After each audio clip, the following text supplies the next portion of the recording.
ਸਾਰੇ ਆਪ ਨੂੰ ਪਤਾ ਹੀ ਹੈ ਜੋ ਜਿਹੋ ਜਿਹਾ ਸਮਾਂ ਉਸ ਦਿਨ ਬਣਿਆ। ਸ਼ਾਮ ਦੇ ਸਮੇਂ ਜਦੋਂ ਕਾਫੀ ਸੰਗਤ ਆਪੋ ਆਪਣੇ ਘਰਾਂ ਨੂੰ ਵਾਪਸ ਚਲੀ ਗਈ ਤਾਂ ਉਹ ਪੇਂਟਰ ਅੰਕਲ ਆ ਕੇ ਜਿੱਥੇ ਮਹਾਰਾਜ ਦਾ ਅੰਗੀਠਾ, ਮਹਾਰਾਜ ਦਾ ਸਰੀਰ ਸੰਸਕਾਰ ਕੀਤਾ ਸੀ, ਉਸ ਜਗ੍ਹਾ 'ਤੇ ਆ ਕੇ ਸੱਜ ਜਾਂਦੇ ਹਨ ਰਾਤ ਦੇ ਸਮੇਂ। ਮਨ ਵਿੱਚ ਵੈਰਾਗ ਹੈ, ਹੋਵੇ ਵੀ ਕਿਉਂ ਨਾ। ਜਿਨ੍ਹਾਂ ਨੇ ਜ਼ਿੰਦਗੀ ਨੂੰ ਪਲਟਾ ਦੇ ਦਿੱਤਾ ਉਸ ਨੂੰ ਕਿਵੇਂ ਭੁੱਲਿਆ ਜਾ ਸਕਦਾ ਹੈ। ਸਾਧ ਸੰਗਤ ਕਿੱਥੇ ਉਹ ਸਾਧੂਆਂ ਨੂੰ ਨਹੀਂ ਸਨ ਮੰਨਦੇ, ਪਰ ਉਸ ਤੋਂ ਬਾਅਦ ਐਸਾ ਜੀਵਨ ਨੇ ਪਲਟਾ ਖਾਧਾ। ਇਤਨਾ ਉਹਨਾਂ ਨੂੰ ਚਾਅ ਹੁੰਦਾ ਸੀ, ਕੋਈ ਉਹਨਾਂ ਨੂੰ ਪ੍ਰੇਮੀ ਮਿਲ ਜਾਣਾ, ਉਹਨੂੰ ਜਦੇ ਕਹਿਣਾ ਚੱਲ ਮੇਰੇ ਨਾਲ ਬੈਠ, ਚੱਲ ਮੈਂ ਤੈਨੂੰ ਆਪਣੇ ਮਹਾਂਪੁਰਖਾਂ ਦੇ ਅਸਥਾਨ ਦੇ ਦਰਸ਼ਨ ਕਰਾ ਕੇ ਲਿਆਵਾਂ। ਜਦੋਂ ਵੀ ਕੋਈ ਗੱਲ ਕਰਨੀ, ਬਾਣੀ ਦੀ ਕਰਨੀ, ਮਹਾਂਪੁਰਖਾਂ ਦੀ ਕਰਨੀ, ਦੂਜੀ ਕੋਈ ਗੱਲ ਨਾ ਕਰਨੀ। ਦੁਨਿਆਵੀ ਕੰਮ ਆਪਣਾ ਜੋ ਵਿਹਾਰ ਕਰਦੇ ਸਨ ਉਹ ਵੀ ਕਰਦੇ ਕਰਦੇ ਗੁਰਬਾਣੀ ਨਾਲ ਹੀ ਗੱਲ ਸੰਬੰਧਿਤ ਰੱਖਣੀ, ਇੰਨਾ ਉਹਨਾਂ ਨੂੰ ਚਾਅ ਹੁੰਦਾ ਸੀ। ਜੀਵਨ ਪਲਟਾ ਖਾ ਗਿਆ ਕਿਹਦੇ ਕਰਕੇ? ਸਾਧੂਆਂ ਦੇ ਸ਼ਰਨੀ ਲੱਗਣ ਕਰਕੇ। ਅੱਜ ਕੱਲ੍ਹ ਦੇ ਗਿਆਨਾ ਸਿੰਘ ਬਹੁਤ ਨੇ, ਕਹਿਣਗੇ ਸੰਤਾਂ ਨੂੰ ਨਹੀਂ ਮੰਨੀਦਾ, ਸੰਤ ਕੌਣ ਹੁੰਦੇ ਹਨ? ਕੋਈ ਸੰਤ ਨਹੀਂ ਹੁੰਦੇ। ਸਾਧ ਸੰਗਤ ਉਹਨਾਂ ਨੂੰ ਪੁੱਛ ਕੇ ਦੇਖੋ ਜਿਨ੍ਹਾਂ ਦੇ ਜੀਵਨ ਬਣ ਗਏ ਨੇ। ਜਦੋਂ ਇੱਕ ਦੁਨਿਆਵੀ ਵਿੱਦਿਆ ਉਹ ਨਹੀਂ ਬਿਨਾਂ ਟੀਚਰ ਤੋਂ ਸਮਝ ਆਉਂਦੀ, ਇਹ ਬ੍ਰਹਮ ਵਿੱਦਿਆ ਕਿੱਦਾਂ ਮਹਾਂਪੁਰਖਾਂ ਦੇ ਬਿਨਾਂ ਸਮਝ ਆ ਸਕਦੀ ਹੈ? ਮਹਾਂਪੁਰਖ ਇਹ ਗੱਲ ਕਿਹਾ ਕਰਦੇ ਸਨ, ਟੀਚਰ ਦੀ, ਉਸਤਾਦ ਦੀ ਲੋੜ ਹੈ। ਕੋਈ ਵੀ ਕੰਮ ਸਿੱਖਣਾ ਉਹਦੇ ਵਾਸਤੇ ਟੀਚਰ ਦੀ ਲੋੜ ਜ਼ਰੂਰ ਪਏਗੀ।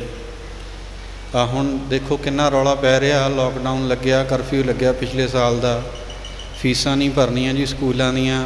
ਸਕੂਲ ਕਿਹੜਾ ਖੁੱਲ੍ਹ ਰਹੇ ਨੇ? ਔਨਲਾਈਨ ਕਲਾਸਾਂ ਚੱਲਦੀਆਂ ਨੇ ਨਾ, ਟੀਚਰ ਪੜ੍ਹਾ ਰਹੇ ਨੇ ਨਾ ਬੈਠੇ, ਤਾਂ ਹੀ ਫੀਸਾਂ ਮੰਗਦੇ ਨੇ ਸਕੂਲਾਂ ਵਾਲੇ। ਜੇ ਘਰੇ ਪੜ੍ਹ ਸਕਦਾ ਹੋਵੇ ਬੱਚਾ ਫਿਰ ਫੀਸ ਦੇਣ ਦੀ ਲੋੜ ਹੀ ਨਹੀਂ। ਸੋ ਸਾਧ ਸੰਗਤ ਬਿਨਾਂ ਟੀਚਰ ਤੋਂ ਨਹੀਂ ਪੜ੍ਹਿਆ ਜਾ ਸਕਦਾ। ਇਹ ਤਾਂ ਫਿਰ ਇਤਨੀ ਸਤਿਗੁਰਾਂ ਦੀ ਉਚਾਰੀ ਹੋਈ ਬਾਣੀ ਹੈ, ਬ੍ਰਹਮ ਵਿੱਦਿਆ ਹੈ, ਇਹਨੂੰ ਆਮ ਬੰਦਾ ਨਹੀਂ ਸਮਝ ਸਕਦਾ। ਖੈਰ, ਸੰਤ ਮਹਾਰਾਜ ਦੇ ਅੰਗੀਠੇ ਦੇ ਕੋਲ ਅੰਕਲ ਬੈਠੇ ਨੇ। ਬੈਠੇ ਬੈਠੇ ਕੀ ਮਹਿਸੂਸ ਕੀਤਾ? ਰਾਤ ਦਾ ਸਮਾਂ ਹੋ ਗਿਆ, ਤਕਰੀਬਨ 12-1 ਤੋਂ ਉੱਪਰ ਦਾ ਸਮਾਂ ਹੋ ਗਿਆ ਸੀ ਬੈਠਿਆਂ ਨੂੰ। ਕੀ ਮਹਿਸੂਸ ਕੀਤਾ? ਜੋ ਸੁਗੰਧੀ ਸੰਤ ਮਹਾਰਾਜ ਨੂੰ ਪਹਿਲੇ ਦਿਨ ਮਿਲਣ 'ਤੇ ਮਹਿਸੂਸ ਹੋਈ ਸੀ, ਉਸੇ ਸੁਗੰਧੀ ਦਾ ਆਭਾਸ ਉਸ ਦਿਨ ਹੋ ਰਿਹਾ ਹੈ।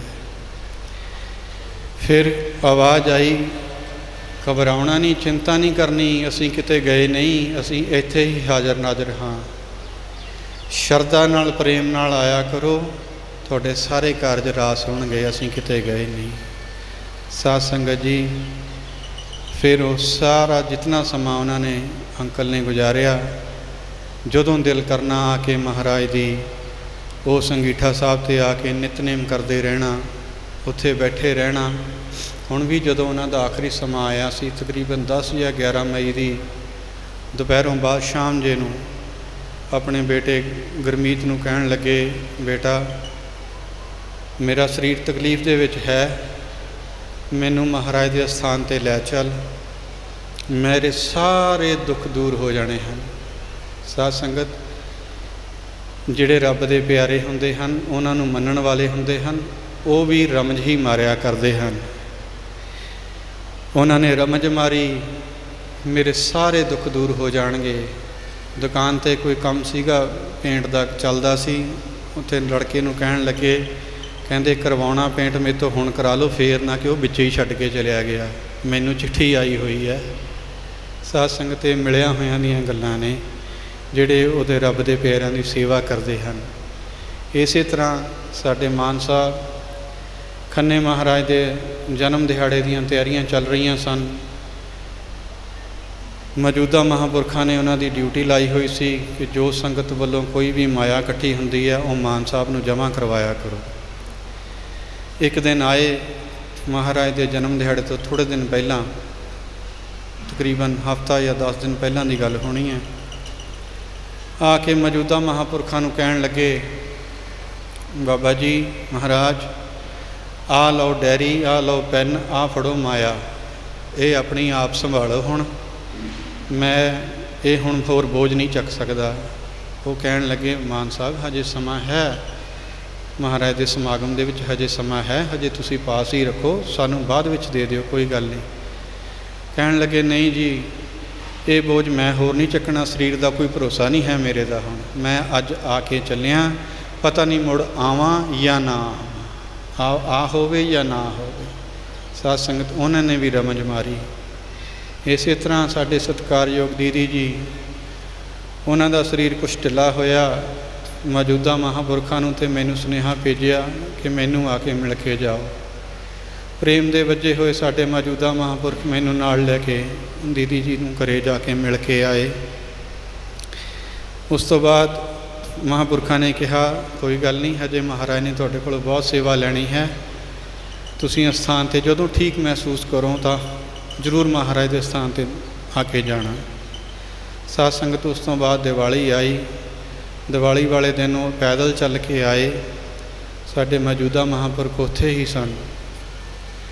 वो उन्होंने मिले, महापुरखों ने उन्होंने प्रशाद दिता, तो उन्होंने अपनी फतेह सांझी की। कहते मेरी ये आखिरी फतेह प्रवान करियो।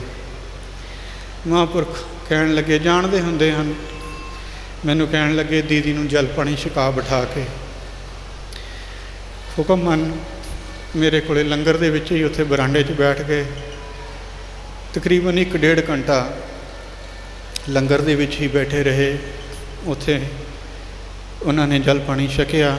फिर कहन लगे बेटा मैं थक गई हाँ, हुण मेरे तो नीचे बैठा नहीं जाता। मैं क्या इदां करो, बाबा जी वाले कमरे दे विच उत्थे कुर्सियां लगियां हुई ने, तुसीं उत्थे चल के बैठो। साध संगत मैं प्यार नाल उन्होंने उत्थे लै गया। उत्थे जाके बैठे बैठे बैठे मैनू कहन लगे बच्चे मेरा अज आखिरी गेड़ा है इस स्थान का, इस तो बाद मैं इत्थे नहीं आना। मेरा फलां सूट सियों के अलमारी दे विच रखिया होया, मेरी फलानी चीज़ फलानी जगह पई है। सारे कारज मेरे जिहड़े अंतिम समय दे ने तू नाल लग के कराने ने। साध संगत ये मिलिया होइयां दीयां गल्लां। इतनी भिजी हुई रूह सन। वो महाराज के सचखंड जाण तो बाद 15 साल वो अपने कमरे तो बाहर नहीं आए। जे आए तो सिर्फ महाराज के स्थान पर दर्शन करन आए, कहण आए या खन्ने महाराज के स्थान पर, होर किते बाहर नहीं गए। 15 साल कह देना सौखा। साध संगत अपने परिवार में भी नहीं सी मिलते होंदे। जदों वो सचखंड चले गए, मैं जाके परिवार नूं दस्सिया कि दीदी जी का आ हुक्म है, इदां इदां फलां फलां रंग का सूट उन्हों का उत्थे तैयार करके रखा पिया। वो हैरान हो गए, थोनू ये गल्लां कह के गए ने, सानू भणक तक नहीं लगन दित्ती, सानू किसी गल का दस्सिया ही नहीं।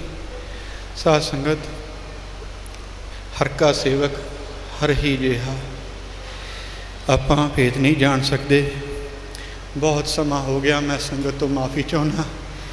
ये गल्लां मुकणियां नहीं, जदों शुरू हो जांदियां ने एक ना एक चैन बन जाती है। फिर मैं संगत तो माफ़ी मंगदा। संगतां दे बहुत रजेवे ने, असीं तां वेले हाँ, साडा की है। साध संगत जी साधुआं दी कोई नहीं जान सकता, इन्हां दी महिमा नूं वेद भी नहीं जानते। हाँ धारना पढ़ के समाप्ति करिए। महिमा संतां दी वेद ना जाणदे, महिमा संतां दी वेद ना